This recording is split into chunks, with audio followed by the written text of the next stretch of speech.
Blog Talk Radio. Warning, the following program may include profane language, controversial viewpoints, and perspectives on the true nature of reality so far removed from the status quo, they'll make your head spin like a top. Young children, corporate executives, and religious fundamentalists should turn away now. Greetings, brothers and sisters of planet Earth. Welcome to Extraordinary Year, the online show that puts everyday people like you with questions about 2012 on the road to understanding. My name is Tim Bravo, and I want to thank you for listening with us tonight. 239 days until December 21st, 2012. With me are David Canada Gerard and Matt Steiny Lawless. Remember, if you like the show tonight, hop over to our Facebook page at facebook.com/extraordinaryyear and like us there too. Tonight, we're going to take a look at where things stand in relation to the prophesized 2012 changes that promise to bring an end to war and need UFO disclosure, the release of free energy devices, the stopping of chemtrails, the wrecking of the environment, and ultimately the ascension of humanity and Earth herself into a new dimension of consciousness. Our last few episodes have featured interviews with guests, and that's been cool. It's been really great. And now we're coming off a 2-week hiatus, so it seems fitting that tonight we just sort of step back and take a look at where things stand in general. It's been a while since we've done an episode like this where it's really more of a conversation than anything. So we invite you, the listener, to call us with your questions, your comments, live at the number. You'll find it at the top of the episode page, 858-956-2147. And remember, you can also post questions and talk amongst yourselves in our chat room on the episode page, and we've got that up and running. So before we get started, I want to announce a couple upcoming guests. Joseph Mara, MD, has agreed to do an upcoming episode. He's a physician who gave up Western medicine. He closed his practice in Pennsylvania and moved to the southwest of the United States to take up the work of holistic healing and educating the public about spirituality. So we'll be doing an episode with him coming up. And May 16th, we're going to sit down with Michael J. Murphy, who is the director of the chemtrail documentary, What in the World Are They Spraying? And we're going to talk with him about his upcoming sequel entitled Why in the World Are They Spraying? And why chemtrails continue to streak across the sky of the planet. And I know that for a fact because I saw some tonight. So I'm coming into the show kind of a little bit bummed, and I'm hoping that you guys call in and give me something to be encouraged about. Hey, Tim. So, yo. Why don't we tell people how to post on the Facebook page? In the how to comment in the what's it called?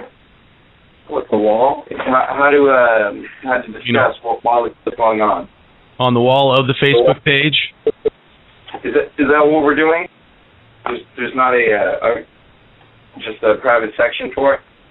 Yeah, it doesn't. There's kind of a section over to the right on the top of the page, just under the main header, that has like people who are fans and friends of the page. When they post, that's where it goes, and you'll find some stuff there. Fazal Mansour, Trevor Gregory, Esteban Rodriguez. You'll find stuff by them. But if you want to talk, post stuff for tonight, I recommend getting on the flash chat on the episode page and posting any questions you have there. Do you guys understand what I'm saying? Yep. Okay. So, anyway, I'm a little bit bummed, but I want to explain to folks, I'm not discouraged. I'm just kind of disappointed. We took a 2-week break, really hoped that things would break open in this time, that stuff would start to move. We've been hearing about all these things that are supposed to happen, and I personally envisioned during this 2-week break, I went down to Mexico. Hey, you guys, when you guys are, can you turn down the Oh, that's what's going on. You're hearing my voice over your telephone. Yeah, it's kind of getting distracting because it's coming over your telephone. It sounds like somebody's talking in the background. Anyway, so during this 2-week break, one of the things I did was took a trip down to Mexico with my family, and I was there for about a week. And, before I went and while I was there, I was trying to envision hearing world-changing news while I was down there. The new, just completely wild stuff, like, while we're down there, this whole thing's going to break open. It's going to be awesome, and I'll be able to talk with my family about it, and see, look, this stuff is actually happening. But I didn't end up hearing anything. Nothing happened, and I come back to find the news of the world is pretty much the same way I left it. In my humble opinion, nothing really seems to be changing. In fact, the rate of news that on the underground seems to have slowed to a trickle. I'm not discouraged. I don't want to discourage listeners, but I'm disappointed with where things are, and that's kind of how I feel tonight, and so I wanted to express that, and I wanted to see how everybody else felt. All the channelings continue to say pretty much the same stuff they've been saying for months. It's coming, but verifiable news from human sources seems really slow. The top stories in American mainstream media are packed with election bullshit, pieces promoting fear about the economy, continuing fear about Iran's nuclear ambitions, continuing violence in Syria. In other words, no change. More of the same crap. Maybe it's just me. And if you're listening out there and you've heard some hopeful news, please call in and share the light with those of us who could use a little encouragement right now. So are you feeling like me? Am I just being a big sourpuss? Call in, tell us how you see where things stand. 858-956-2147. So how about you guys? Have you noticed anything or had anything cool come across your radar while I've been away? Tim, I look up in the sky almost every night, and I get so frustrated that I don't see a UFO. Now, granted, in past shows we discussed how they've stopped coming because it's so close to what's really going to happen. They've stopped intervening, and they've just basically stopped coming to Earth, and that's why there's been less sightings and whatnot going on lately. But the world is still changing. We did a promotion for Tall Grass Film Festivals. We did a mini film festival, and one of the movies was called The Big Fix. And it's talking about the BP oil spill and how literally today, over a year after the spill, it's still gushing out thousands of gallons of oil into the ocean every year. But it's such a huge government cover-up that no one knows what's really going on. And they don't actually know that the ecosystem, the underwater ecosystem, is getting fucked up every single day, more and more and more. And what happens when the fly dies that the lizard eats? Well, the lizard dies that the badger eats, and then the other animal that eats the badger dies, and the human that eats that animal dies. I mean, it's a huge chain reaction that could occur as a direct result of this BP oil spill, and yet no one wants to do anything about it, and we're in 2012, and it doesn't seem to be getting any better down there. So, that's just one huge change that, that I personally experienced, that it just opens your mind to perspective of what's actually going on today that we just don't know about, that the government's trying so hard to cover up, among other things. If they're trying to cover up one oil spill, imagine what else they're trying to cover up. It's ridiculous. I've been waiting for a chance to use that one. Good call. Yeah. Good call. I'll give that one to you. But you know where I'm going with that, right? No, I do, and you're kind of on the same wavelength as me. Although I will say that right before the show, I was checking UFOstalker.com, and they've got trends posted on there now. They've really upgraded the site since I used to frequent it like months ago. And according to UFOstalker.com, which is populated by MUFON reports. Like when people do an online report to MUFON.com, it automatically populates to UFOstalker.com. And according to UFOstalker.com, this month is actually, the sightings are actually up 5% from last month. But they're down 31% from last year this time. So I wouldn't say that they've completely stopped coming. I actually pulled off a couple of videos, good videos, from UFO Stalker tonight and uploaded them to my YouTube channel. There are UFO sightings. They are here, but you're not hearing about them. And I will definitely agree with you there. And as far as the ecosystem goes, yeah, I'm tired of seeing the environment wreck too. And all those animals you said dying, that would suck. But I don't think the honey badger will die. That's the only thing that I think will live. The honey badger will never die. Honey badger cannot die. But anyway, I'm off topic.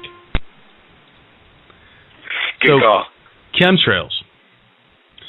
When I was in Mexico last week, you guys, the whole time I was there, I didn't see one. Maybe I saw one, I wasn't sure. But basically, I saw no chemtrails while I was in Mexico. And then I come back, and it's chemtrails aplenty back here in the States. In fact, tonight, I don't think they've uploaded from my phone to YouTube, but I took a couple of videos they were just laying them down heavy out in the west of Wichita into the setting sun, so nobody could actually look at them doing it without blinding themselves. But they were, and we're supposed to get storms tomorrow, which usually come from that direction. So I'm really kind of wondering what's up, why they're doing it. The chemtrails are still going on.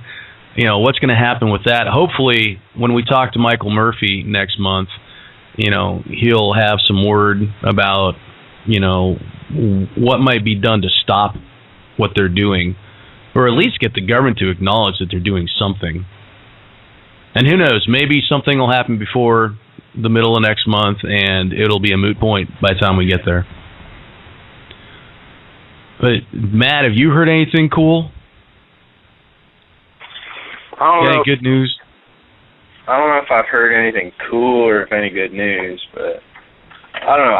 I'll share a personal experience with you. Today I was watching a movie, and I don't know if anybody's ever seen this movie, but it's been years since I've seen it. It's called Contact. Contact? Yeah, you ever seen Contact?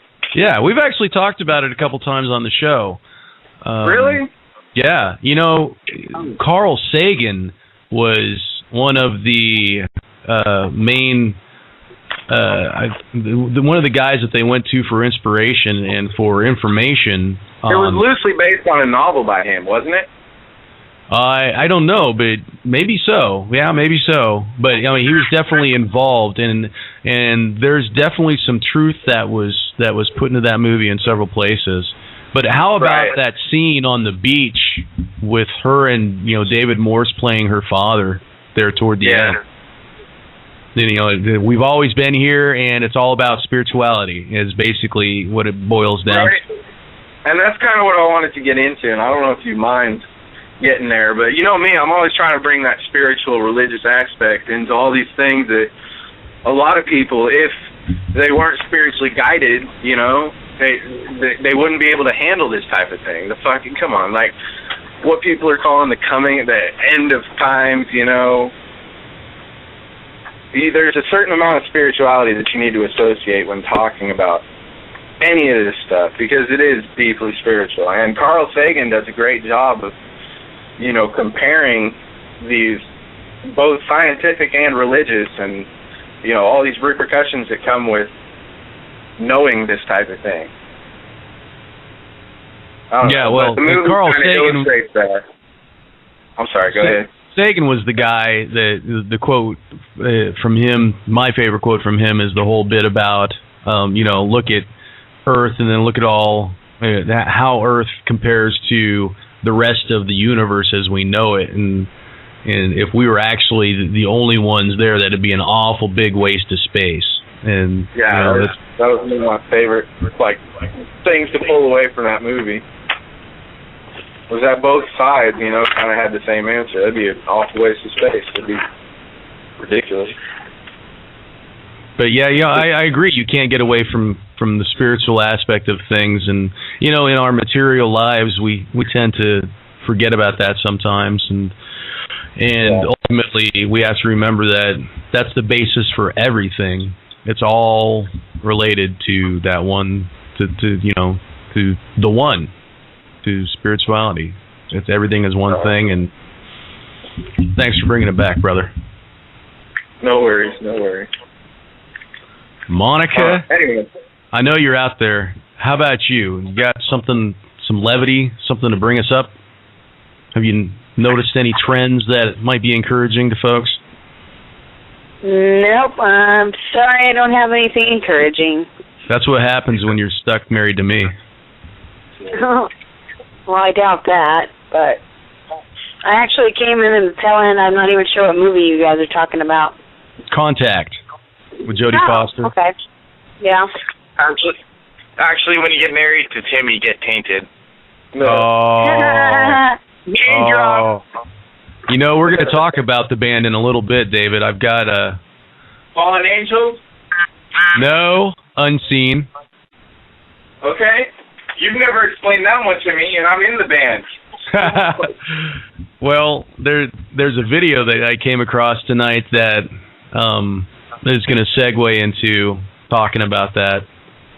But before we get there, I want to talk about, you know, let's touch on the news of the world that we actually do know.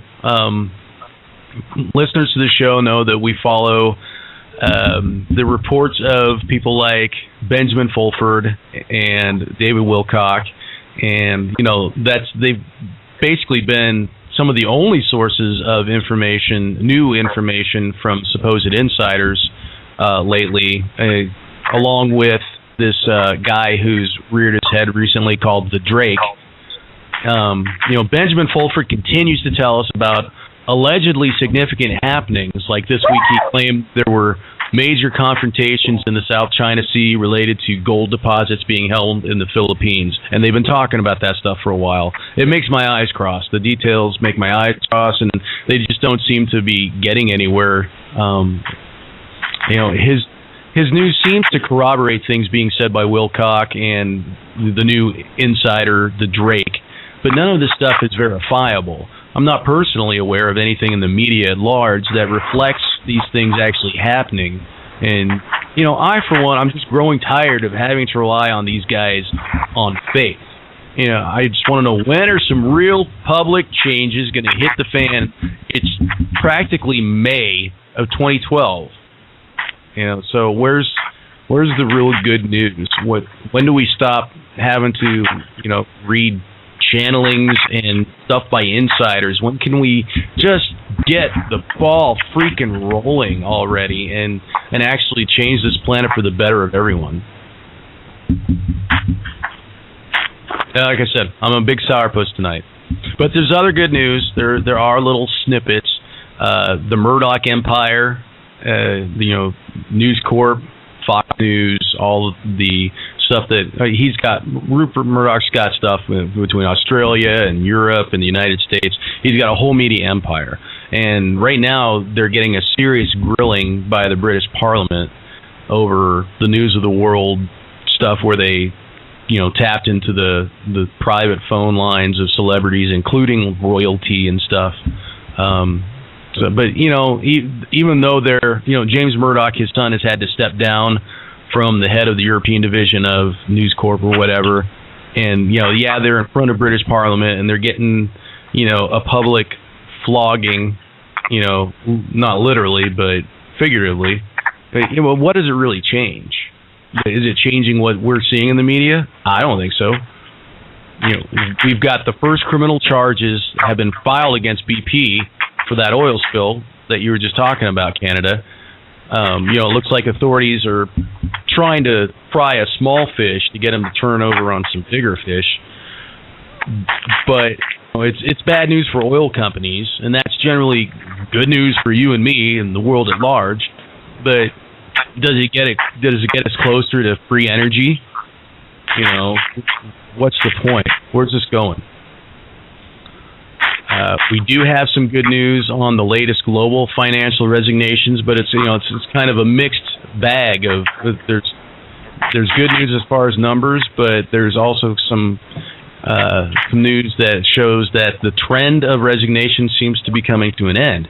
According to American Kabuki, the number of banker resignations as of 2 days ago stands at 611. And you guys know we've been tracking this for a while, so now it's up to 611 banker resignations worldwide since September of last year.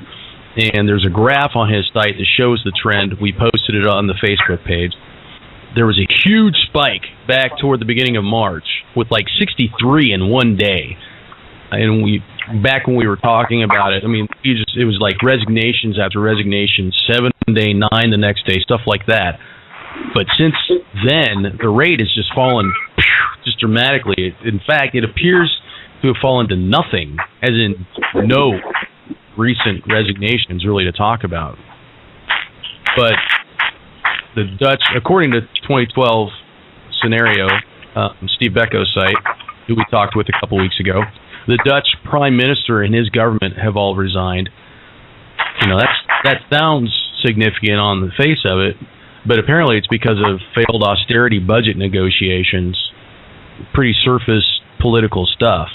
They couldn't get the budget through, so now they're resigning so they can have elections, so they can ostensibly get somebody in there who will actually make the people poor. But as far as I can tell, it's not related to the major global change that we keep hearing is coming. So anyway, stay up to date with AmericanKabuki.blogspot.com. One good point of note, let's talk about sightings. I know, David, you're bummed. Keep looking. You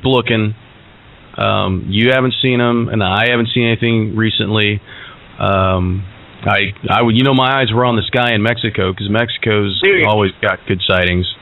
And honestly, I think they're up north, man, because it's just way cooler up there. You think they're where? Up north. Oh, Canada. They're just going with the Canadians. Yeah, hubbubbing. I mean, for real, dude. You got the Northern Lights. If you think about it, that shit, happens all the time, and it can really bug your eyes out to where you wouldn't even notice if anything was going on unless you were really looking. Well, tons of stuff going on in the sky up north. If you have a technology that can be basically invisible anywhere you want it to be, they can be anywhere they want to be and not be visible. They don't need Aurora Borealis to hide themselves in. I think when people see them, we see them because they want us to see them. I agree. Okay, so then, why? Why would they want, what is it, what's the purpose of, so all these sightings all the time? Is it to make, mankind look crazy? Because that's what they basically dub on people who say they saw a UFO. Well, they get deemed crazy. But the people in the UFOs aren't making us sound crazy. It's people in the government as a course of action that they've agreed upon. We're going to ridicule people and make them look dumb so that nobody will believe them. We're going to attack their credibility and their sanity, and then therefore nobody will believe them, and everybody will be afraid to say, it's changed lately. I think people who see UFOs are more prone to actually tell people that they've seen them, but in past decades, if somebody saw a UFO, the chances of them actually telling somebody were a lot less because there was so much ridicule and people didn't believe it. So right here brings up a question I've been wanting to ask for a long time.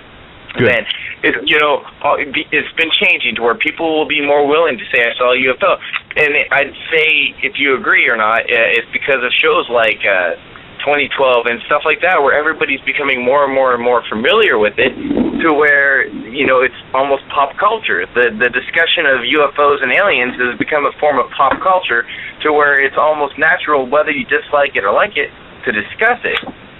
Right, and I think you've hit on something there. The fact that people are talking about it, what you ask what the goal is of the sightings, why they're making themselves seen, that's it. That's to prepare humanity for the eventuality of them, of contact, of coming into contact with them and interacting with them on a person-to-person basis.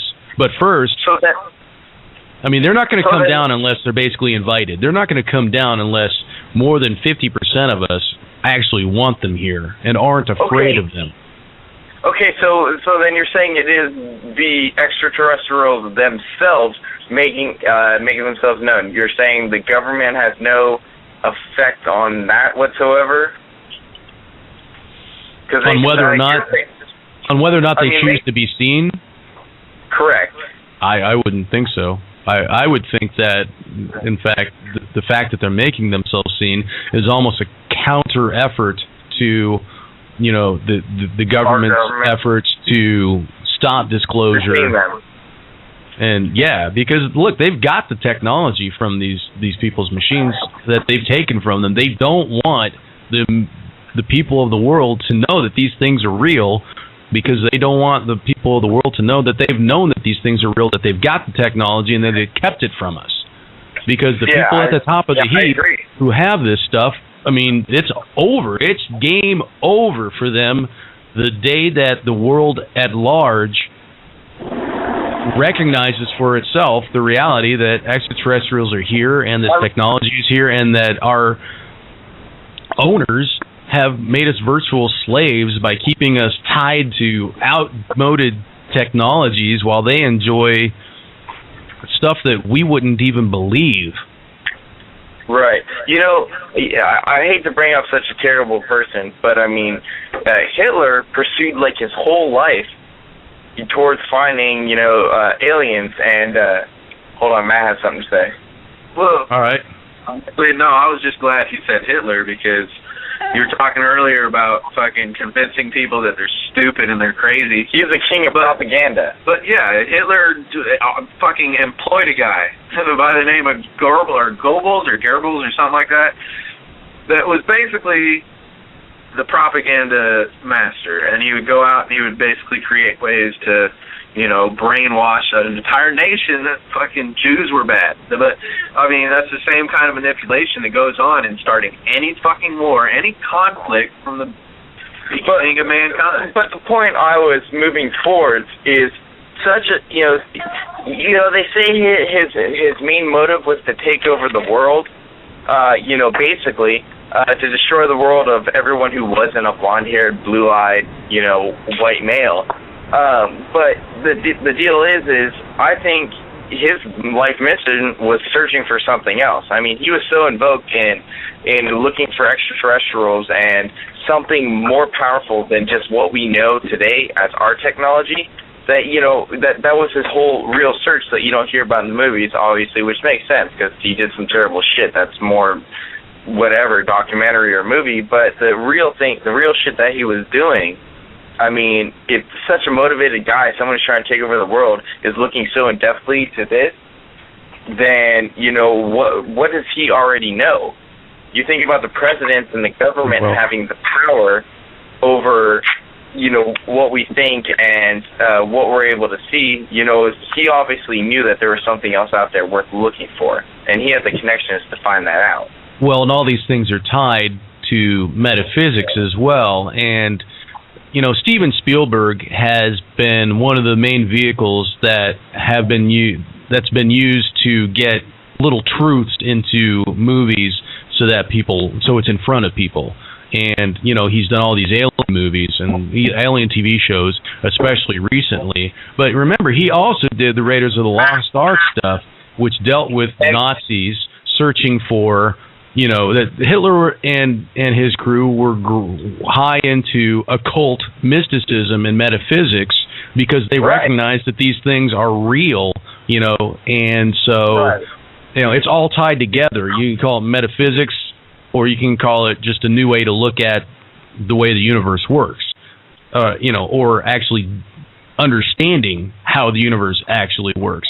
And so Hitler, I don't know if he was so into trying to find extraterrestrials so much as trying to get their technology so that he could be, you know, have an advantage over his enemies. I think that's why he was searching to get the UFOs off the ground and the whole flying saucer research. Because again, his main goal may have been in the future to take over the world, but his main goal to do so was to find this technology to be able to do so. And I mean, you know, someone who has such great influence, if he would have taken all that money or whatever, all of his resources that he spent on trying to make that stuff work, imagine, you know, what could have happened today. I mean, that, you know, he was focused. Who's to say he didn't find it? You know, conspiracy theorists will tell you that they believe, and I'm not saying that this is me, but it all stands to reason. But conspiracy theorists will tell you that, you know, the World War II is basically just a front. It was just a show for the world.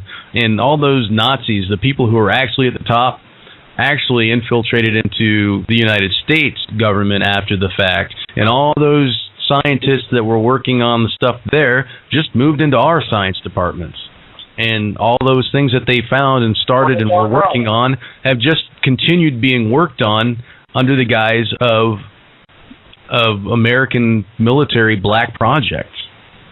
And and the UFO technology is there and has been there since at least the 50s. You can talk about what these former Nazis used to, know. You know Werner von Braun, that rocket scientist. He came over to America, to work on the Apollo program, on the Gemini, on the space program in general. And he was one of those German Nazis that got fed up with it, I guess. Left, came to our side. It just makes you think, what did they know? Well, they definitely had some inroads into getting flying saucers off the ground. We know that.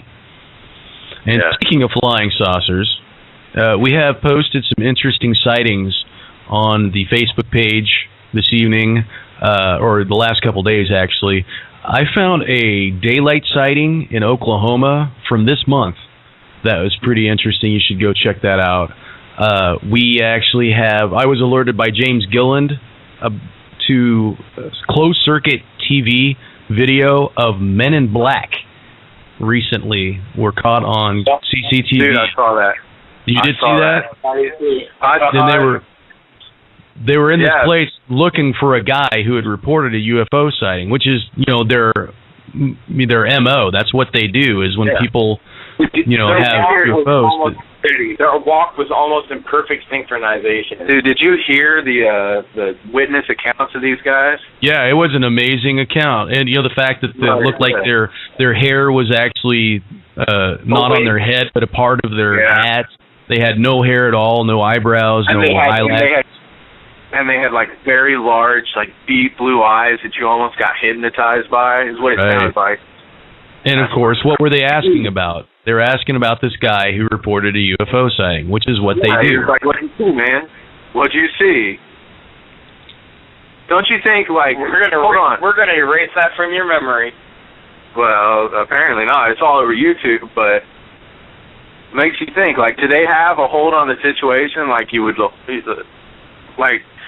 has social media surpassed alien technology? Right, they got through onto YouTube and they were asking questions. Wouldn't you think somebody like that would already know the answers to the questions? Well, it's interesting. There are theories about who the MIB really are, and it's not Will Smith. It's I think it stands to reason that they're either automatons that are remotely controlled by extraterrestrials who look nothing like us, but work with the United States government, the bad guys in the black ops, because they always seem to be related to them. But or they're actually suits that people who don't look like us wear. But whether or not they're just a meat sack being remotely controlled, or there's somebody in there, they're not us. They're not real people. It's a guy in an Edgar suit. Well, I also found video of a flashing UFO in Bend, Oregon, while I was getting ready for the show, and I posted it to the Facebook page. The couple filming this strobing light It's only like a minute and a half long, and like halfway through they like check the time, and so what's the time? It's 11:10. 11:10. David, do you know where I'm going? Anyway, Canada and I, we play in a band together. It's called Tainted, and way back in 2005, when we wrote our first song, it's called Unseen. I put in a lyric that says 11:10 shows me the way, and it's always popped up my entire adult life. It still pops up all the time, and so having them actually say 11:10 repeatedly in that film or that video, it gives me a little hope that something's going on here, that not to be too discouraged, or I should say disappointed. There are still lots of sightings, but no one seems to be talking about them as much. Maybe that'll change soon. I say maybe it'll change soon because another thing that I wanted to talk about tonight is there's a website called The Black Vault, theblackvault.com, and they've announced a 72-hour sky watch for Memorial Day weekend. And what they want everybody to get outside with a camera and spend that weekend outside as much as possible, and basically, get together, hold parties, and just have everybody keep one eye on the sky, and have your camera ready. And if enough people do this, then we're bound to get some interesting footage. And I think it would be interesting to see what would happen if people would try to telepathically announce their intentions to our friends surrounding the planet at this time. Say, look, we're 72 hours. We're coming out. Why don't you join us and let's make this a thing and actually get something done over Memorial Day weekend, which is like a month away. So there's plenty of time to try to get people out to do it. So I wanted to get the news out now to everybody listening, to just kind of, in the back of your mind, sketch it in your calendar that Memorial Day weekend, let's all keep an eye on the sky and be out there as much as we can. And for the love of God, have a camera handy. So has anybody out there had any recent sightings? Give us a call, 858-956-2147. So, Canada, you got a show of the week? Hello? Hang on a second. We're watching that video. UFO. Okay. Yeah. Well, I actually went ahead and decided to kind of do a show of the week, which is really more of a clip of the week, and it comes to us courtesy our friend Trevor in Oklahoma, who posted it on the wall of the Facebook page. It's a segment of an episode of Larry King from back in 2007. The video was uploaded on 11/11/2007, which means it might have aired just the night before. And what comes before 11/11? That's 11/10. That's right, 11/10. That's 10/4. Well, the show is significant because it featured a panel of government and military people who had first-hand experiences with UFOs. Larry King, when he was on the air, had a decent audience, so there were hundreds of thousands, if not millions, who saw this episode live. And you can go check it out on our Facebook wall. Those who aren't new to ufology, those of you listening out there, you're probably going to be familiar with most of the panel and their stories. But I personally found the way that they were all presented together to be pretty intriguing and convincing and significant. So that's my choice for show of the week this week. Is just everybody go check out that short little clip. All right. Area code 413. Thanks for calling in. Hi. Hello. Am I on? You are. Well, I'm actually a little delayed in your radio show, but you asked if anyone had any encounters to please call in. Yeah. All right. What do you got? Well, it was years ago. It was 25 years ago. I was 7 years old, and me and my girlfriend were sitting on a porch. I live in Massachusetts, and we're watching the moon rise, and crap you not, we're sitting there, and all of a sudden, ship was right there. I screamed to my mother. I was like, Mom, get out here, get out here. And she comes out here, and as soon as she came out, it went over the next 2 houses and disappeared. That was my first encounter.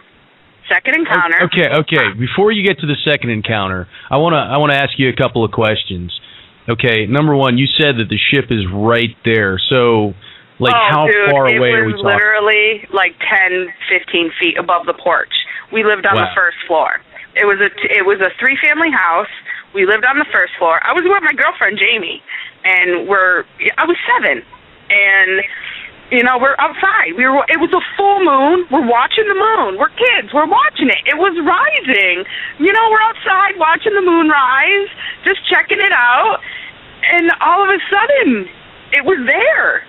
And I crap you not, it was round, like literally, with the whole shabam, the lights and everything. It was big? Crazy. Not how very big. Was it? Not at all. It wasn't even as big as a house. It was probably, honestly, it wasn't as big as a house. It was right there, so it had enough space. So our house, and then, 2-way street, and then the house on the other side. So it was enough to be between our house and the next house. Was it shiny? So it didn't take up... I don't remember, honestly. I really don't. And when you say it disappeared after going over the next couple of houses... Oh, yeah, absolutely. Did it dip off, or did it just disappear from sight? No, it zoomed right over the next 2 houses and went zoom and gone. Huh. And, I've been telling this story for years, and nobody believes me, anything? and it's just nothing. No. Okay. We believe you.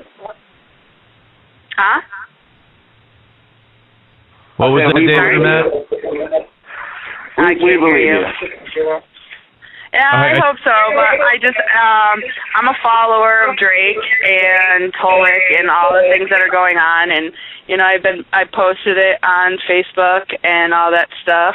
I just wanted to share it with you all, and I'm a firm believer. I did have a second encounter. It wasn't as intense as that. It was just something I saw. I have a picture from years ago, but it's nothing I can send. I don't have a printer that I can copy it and send it to you guys right now. I'm sure I could do it, but it'll take time. Well, that's fine. Get down to your public library or something and find a scanner. We would love to see it. Go ahead and post it to our wall or whatever. Can you tell us about that sighting? The second one? Yeah. The second one, I literally was just outside, and it just went zoom right across. That's all it was. It was like I was 13, and I felt, and I still feel, as if it was my family watching me. I can't say it any other way. I want people to know that they are out there. It is happening. And I want people to understand what is going on, and I want to share my story, and that was basically why I called in. And it was kind of like a spur-of-the-moment thing. I really didn't think you were going to answer the phone. Oh, I'm answering. But you did, so, it just, the first encounter was something I'll never forget. I talked to my mom about it. My mom is kind of a skeptical. She does listen to everything I say, and she does do some research, not all of it, but, she does believe me because she saw how crazy I was when I was 7. I was 7. And, I'm sorry. It just, so... I love what you're saying, and, some people might call you a skeptic, but I think there's people that have, and Tim, I know we've talked about this, like you align your whole consciousness to accept that kind of thing. You know what I'm saying? To where you're more open to it. I've always been a believer. I've always been open, and well, there you go. I thank my mother for that, actually. But, I'm sorry, go ahead. No, I just, I thank my mother for that. She's gay. she bred me that way. Like she raised me to believe in everything and everybody, and to love everybody, open. and to open. Yes, Right. exactly. That's beautiful. Open. That open mind. I find it significant that you say that you're 13 years old and you had the impression at the time that stuck with you even to this day that you're somehow related to this alien craft that's flying across your sky. I think that's an interesting thought to have at age 13 back in the 90s. I'm 35. Okay, yeah, so early 90s. Yeah, late 80s, early 90s. That sort of idea. Back then, all the sightings that we heard. There was a lot of talk of abductions and stuff like that, and it was the Greys, and people don't see themselves as being related to the Greys, and for a 13-year-old to see something that they assume is from outer space, and at the same time also have the impression that they're somehow, attached to or related to that craft or the beings in control of it. I think that's significant. That's a pretty cool thing. To be honest with you, like my first instinct, and I remember it. I mean, I remember it like it was yesterday. My first instinct when they zoomed by, I was like, come back, yeah.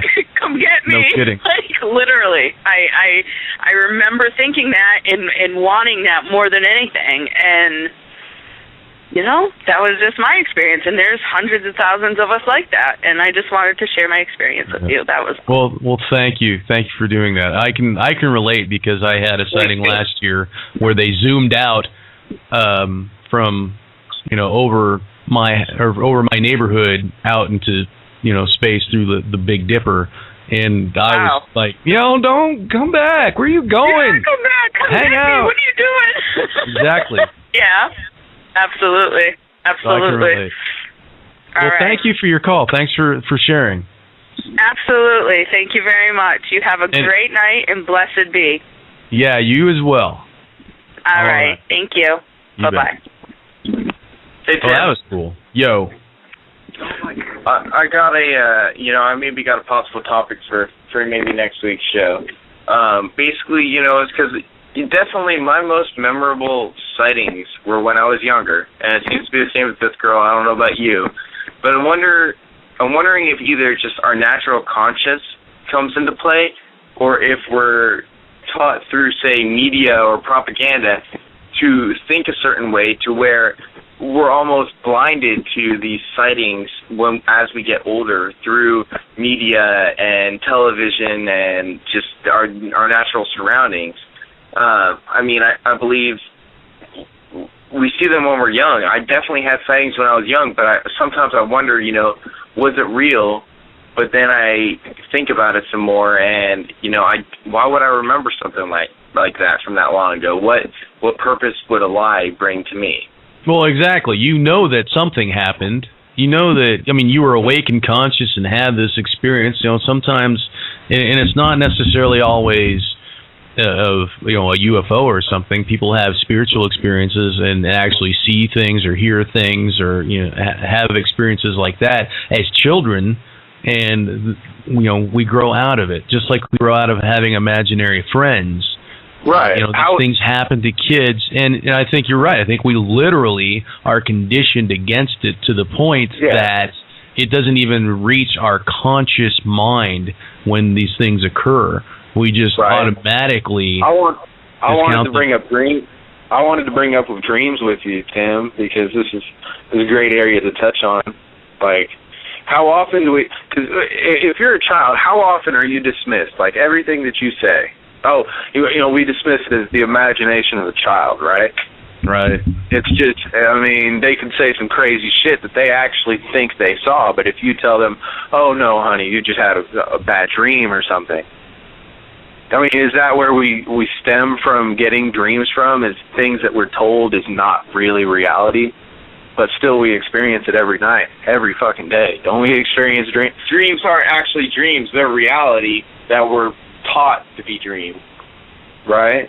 Like, I don't know. Well, that's a good point. I mean, it really, when you slip into dream world, I mean, your consciousness doesn't end, and you are in a place, and you can build that place. It's not as concrete as this three-dimensional world that we all share and create together. Right. It's more you get your own individual space you create with your own mind. It's very real.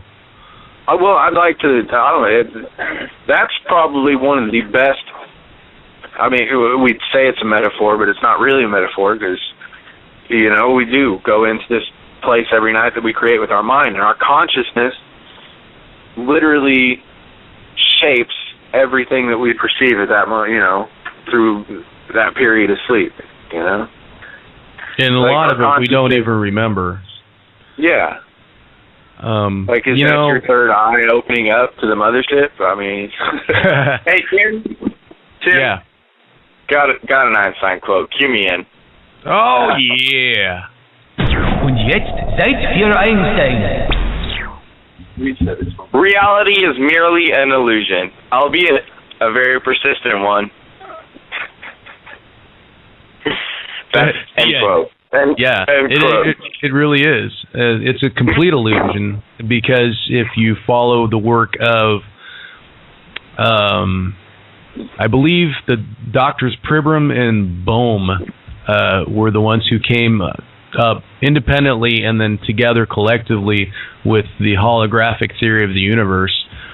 Read The Holographic Universe by, what's the guy's name? Michael something or another, and I'm sorry, I can't remember. It's a fantastic book. It's a life-changing book, and I'm pretty sure there's only one book out there with that name, The Holographic Universe.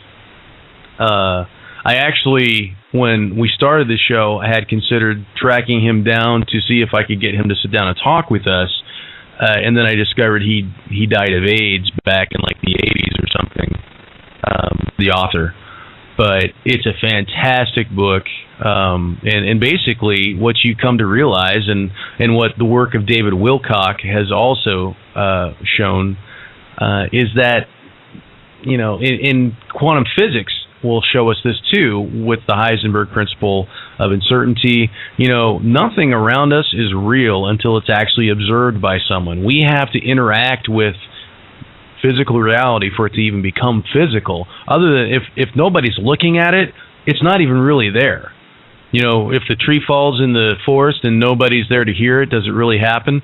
Actually, no, it just has a probability of happening, but it's not until you actually look at the tree that it actually goes from being a wave to being a particle. And that's physics, that's quantum physics, that's science, that's reality. The reality is, none of this around you is fucking real. It's all an illusion. It's all a holograph. And we create it together. This reality create together. And how do we do it? We do it with our thoughts. Then what we think actually helps solidify matter. Our thoughts have mass. Our thoughts are things, and they travel beyond our physical bodies. They actually have weight and can be measured. And the Chinese have actually found that they have light. They have photons to them, our thoughts. So, I mean, we just basically barely scratch the surface of understanding what reality really is. But, you know, everyday Joe with, you know, his Joe Sixpack isn't trying to figure it out. He's just trying to scrape by and pay the bills, and he goes to sleep listening to Letterman and wakes up and does it all over again. And these thoughts never cross his mind until we as a society, as a civilization, teach our children and teach all of ourselves to understand how things really truly work. You know, that's the day that when we come together to collectively create this reality with purposeful intention, then we can really change some stuff. That's why we have all this distraction. They don't want us to know these things. They don't want us to get it. That's why you're more concerned about Dancing with the Stars and Jersey Shore than you are with the true nature of reality. Yep. What? End of rant. Well, I'd like to touch. like to touch on that. I don't know. David mentioned earlier we went to this film festival this weekend, right? Yeah. And one of the movies that played there, well, yeah, the Big Fix was a pretty big, eye opener documentary. But there was another independent film. It's called God Bless America. It's directed by Bobcat something. I forgot his last name. Goldthwait? Say what? Goldthwait? Yeah, I think so. I don't know. No way. Yeah, well, anyway, it stars Bill Murray's cousin, Joel Murray, and this 17, 18-year-old girl. What was her name? God, I forget. Anyway, it was a real good movie, and it makes fun of that whole reality show, mass media empire that we're kind of force-fed every night on American cable television. Great movie. It's coming out to theaters. You've got to watch it. For sure. Or download it. It's a definite 5 stars in my book. It's a damn good movie. 2 thumbs up. You should check it out. Basically, I'm going to give you the rundown. There's a trailer on YouTube, but they go around, I'd like to say, mercy killing all these reality stars and people who don't deserve to. Yeah, and Fox News affiliates type people that just spread filth and fear and hate mongering all over the fucking media every day, and it's an absolute delight. They go around just mass murdering all these. Yeah, well, I'm going to go ahead and hope that they eventually come to the realization that that's not the answer to the problem. Well, yeah. The moral of the story is be nice to people. Yeah, that's the direct moral of the story is be nice. It's very, very dark, sick humor. But at the same time, it's kind of it's one of those. It's one of those realities that we don't.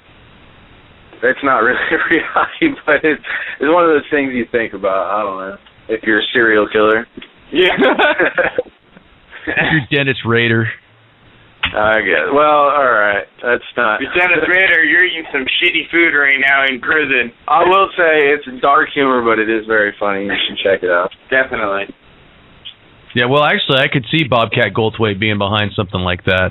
And definitely, Bill Murray or anyone from his family. Yep, so, God Bless America. It sounds like, a little bit like Idiocracy in the 21st century. Have you seen Idiocracy? Yes, definitely. Love that movie. It's scary thinking that could actually happen. It could. Well, if you take the trends and just, move them down the line a little bit, that's kind of where you could definitely see things happening that way. Basically, we celebrate stupidity. No, exactly. We celebrate, and that's true. But yes, there's a stupid thing. I think that's even more plausible, which is crazy. And that's why I think the second part of the trash is even crazier. But, yeah, I drive down 96 and I drive everywhere, every day.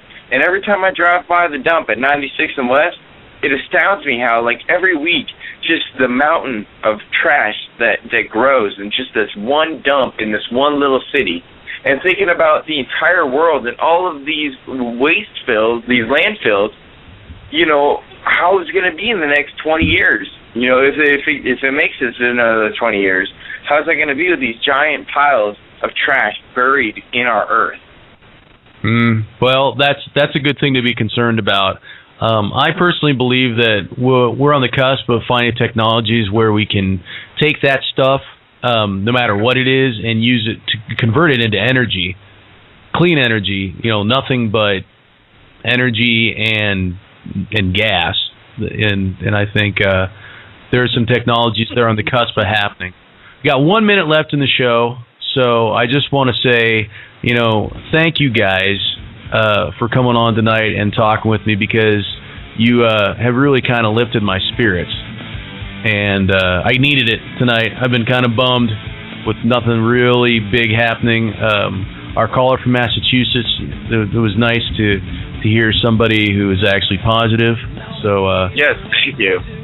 So you know what? I promise next time when we come back next week, no matter what, I'm going to come back here with all kinds of awesome stuff to talk about. And And we'll just kind of pick up from here and have an awesome week because, you know, as everybody knows, it's 2012 and it's going to be an extraordinary year. Thanks, guys. Peace, everybody. That the world has